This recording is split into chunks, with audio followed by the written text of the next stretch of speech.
Idara ya usalama wa ndani nchini Marekani imetangaza kukamatwa kwa Wasomali huko Minneapolis. Idara ya usalama ya ndani ya Marekani imethibitisha kuwa takribani watu 12 wamezuiliwa na maajenti wa idara ya uhamiaji ya Marekani ICE katika kituo cha kizuizi huko Minneapolis tangu Desemba mosi. Waliokamatwa ni pamoja na wanaume 5 wa Kisomali, raia 6 wa Mexico na mtu mmoja kutoka El Salvador. Baadhi ya wanaume waliokamatwa walipatikana na hatia ya uhalifu kwa mujibu wa idara ya usalama wa ndani ya Marekani.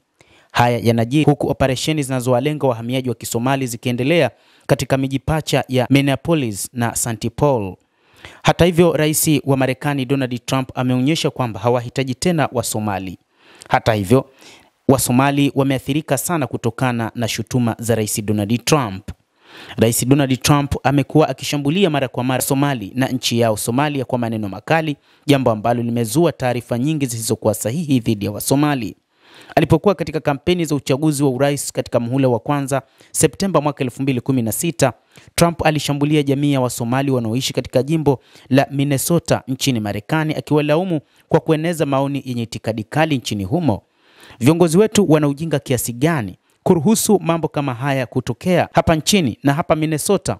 Mmekabiliwa na matatizo chungu nzima kutokana na ukaguzi mbovu wa wakimbizi, huku idadi kubwa ya Wasomali wakiingia katika jimbo hili bila wakazi kufahamishwa, bila usaidizi wenu ama hata ruhusa, alisema hali alipokuwa akiwania urais wa Marekani katika awamu ya kwanza.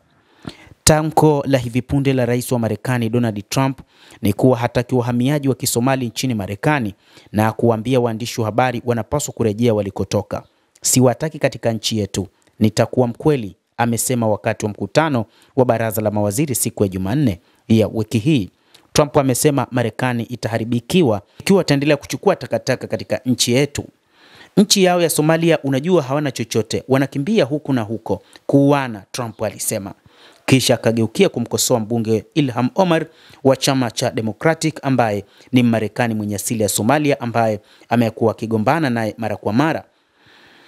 Siku zote huwa namtazama, Trump alisema, akiongeza kuwa Omar anamchukia kila mtu na nadhani ni mtu asiyekuwa na uwezo, alimalizia rais huyo wa Marekani.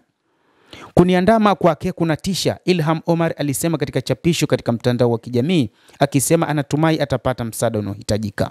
Maoni yake ya kudhalilisha yanakuja wakati maafisa wa uhamiaji wakiripotiwa kuendeleza operesheni ya kuwasaka Wasomali katika eneo la Minnesota. Hii imeleta athari kubwa kwa Wasomali. Minnesota ndio jimbo lenye idadi kubwa ya Wasomali nchini Marekani, ambapo Wasomali takribani 87,000 wanaishi humo. Wengi wao hutuma fedha nyumbani, jambo ambalo lina mchango mkubwa katika uchumi wa Somalia.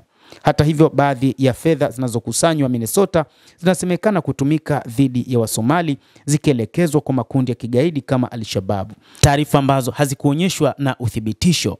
Hii imesababisha idara ya hazina ya Marekani kupitia mtandao wake wa kufuatilia uhalifu wa kifedha FinCEN kutoa onyo juu ya uwezekano wa mfumo wa kifedha wa Marekani kutumika vibaya na wahalifu.